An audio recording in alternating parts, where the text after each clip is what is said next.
वो एक गाने के बोल हैं, मगर भटके तो याद आया भटकना भी जरूरी था।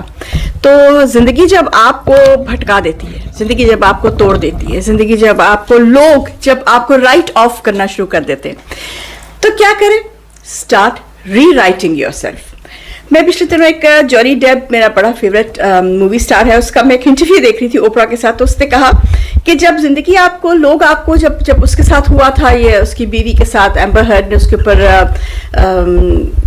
केस कर दिया था और डिज्नी ने उसके सारे कॉन्ट्रैक्ट्स जो है वो खत्म कर दिया था। नहीं, वो सॉर्ट ऑफ सब लोग कह रहे थे कि he is written off, Johnny Depp का कैरियर जो है इट इज रिटन ऑफ। तो उसने उससे यही पूछा कि आर यू रिटन ऑफ? तो उसने कहा कि उसने पूछा कि आर यू कैंसल्ड, जिंदगी से आपको कैंसिल कर दिया। तो उसने कहा कैंसिल क्या? कैंसिल जब आपको करते हैं तो आप ये देखें कि आपको कैंसिल कर कौन रहा है। दुनिया कैंसिल कर रही है तो इट्स नॉट इम्पोर्टेंट, क्योंकि आप वो नहीं है जो दुनिया सोच रही है या जो दुनिया सोचना चाहती है आपके बारे में। आप वो है जो आप खुद है, और आप अपने शीशे के आगे खड़े होकर जो अपने आप को देखते हैं वो आप है। और जब दुनिया आपको कैंसिल ऑफ करना शुरू कर दे तो आप अपने आप को रीराइट करना शुरू करें। हमारे भी यही कहते हैं कि जब अक्सर हमारे पास जब लोग आके ये कहते हैं कि या मैं तो टूट गया, मुझे अल्लाह ने तोड़ दिया, मुझे तो, ये वो मौका होता है जब अल्लाह आपको तोड़ता है।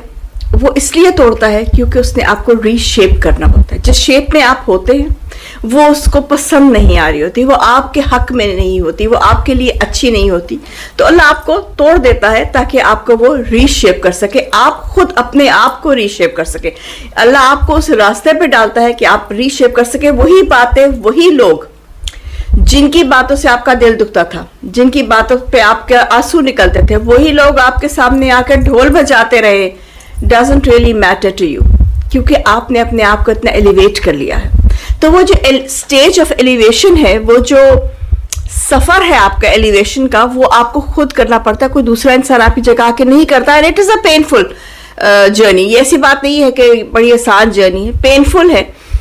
लेकिन एक दफा जब आप उस जर्नी को में से चले जाते, जैसे कहते हैं ना, सोना जो है वो क्या पिघल के कुंदन बनता है, वही बात है कि सोने की डली जो है, ऑब्वियसली उसका जो नेट वेट या उसका है, उसकी प्राइस तो एक्सपेंसिव है, ये बात तो नहीं है। सोना एक एक्सपेंसिव धात है, या डायमंड ले ले, वो एक्सपेंसिव स्टोन है।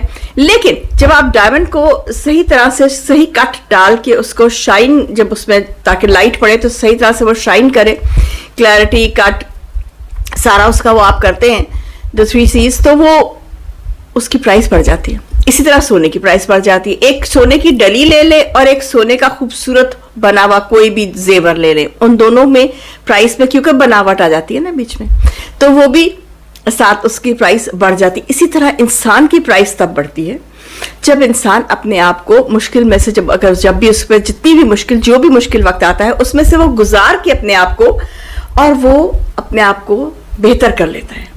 तो जब मुश्किल वक्त आता है, when life, वो कहते हैं ना, when life gives you lemon, make स्कंजवीन out of it। तो लाइफ जब आपको लेमन्स दे रही है, या लाइफ जब आपको तोड़ रही है, तो बजाय इसके कि आप टूट के बैठ जाएं, डिप्रेशन में चले जाएं, और डिप्रेशन होता है, ऐसी बात तो नहीं है, लेकिन उसको लेके बैठ जाएं, अपनी जिंदगी तबाह कर ले, जिंदगी आगे तक ना लेके जाए, जिंदगी को आगे लेके जाए, रीडिफाइन करें, रीराइट करें जिंदगी को। जो गलतियां की हैं उनको छोड़ दें। It is not easy. अपने आप को रीडिफाइन करना is never easy. It can be done, it can be done. तो कोशिश कीजिए, अपने आप को रीडिफाइन कीजिए, रीशेप कीजिए, to be a new you. Till then, Chiram Pardesi, मिलते सुरोग।